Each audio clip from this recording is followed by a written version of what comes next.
Welcome back to the Barely Newsgram, and I'm your host here as always, Alexis, and today I bring you another movie review, the latest from Dreamworks Animation. This is a third installment in the franchise Kung Fu Panda 3.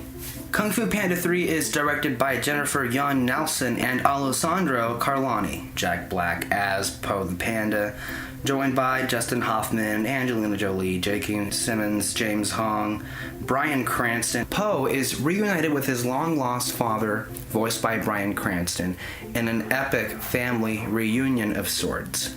And of course, that doesn't last very long, as the world is inevitably about to end for the sake of the plot, and here comes J.K. Simmons' character, escaped from the spirit world, if you can believe that, to kill everybody in sight. So, this was a movie.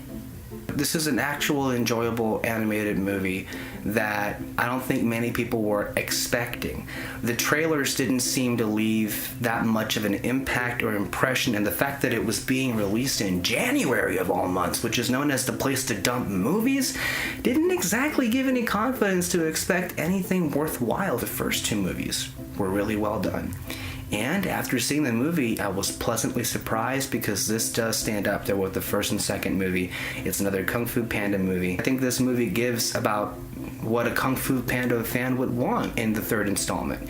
It has a lot of humor, obviously, that it may come off as cliche, but when Jack Black voices Po, which is, I think, one of his most synonymous characters in any movie that Jack Black has been in, it works. It works really well because that character is just so lovable. You just can't help but actually laughing at the jokes that you may perhaps have heard a couple hundred times. Bryan Cranston is really having a great year. He did amazing voicing the father. Of course, you know, with Po, he has two fathers, one voiced by the one we've already known at this point, James Hong, the legendary James Hong, and then we have Bryan Cranston, and just watching that component, that family component of two dads and then Po, and that story, for me, that was the highlight of that film, because surprisingly, we always seem to forget this with Kung Fu Panda movies, there is a lot of heart that isn't necessarily associated with these movies, and perhaps it should,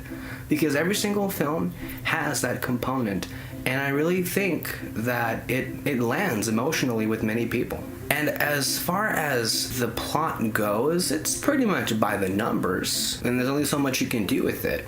But for what it's setting out to do, I would say it's mission accomplished.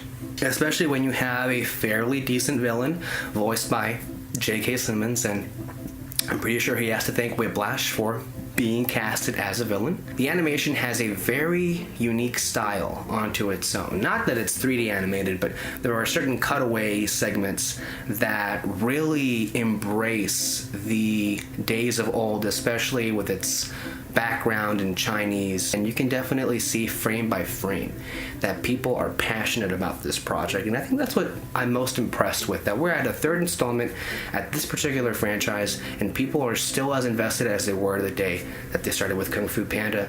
And if they keep doing this for subsequent films, which, come on, it's DreamWorks, we're going to have more films, then I think for sure we are going to keep enjoying them. It's kind of the exact same thing they've been doing with the How to Train Your Dragon films. And the more you bring to them, the more enjoyable they become. And I will have to say that I'm proud of DreamWorks for, giving that devotion to this film.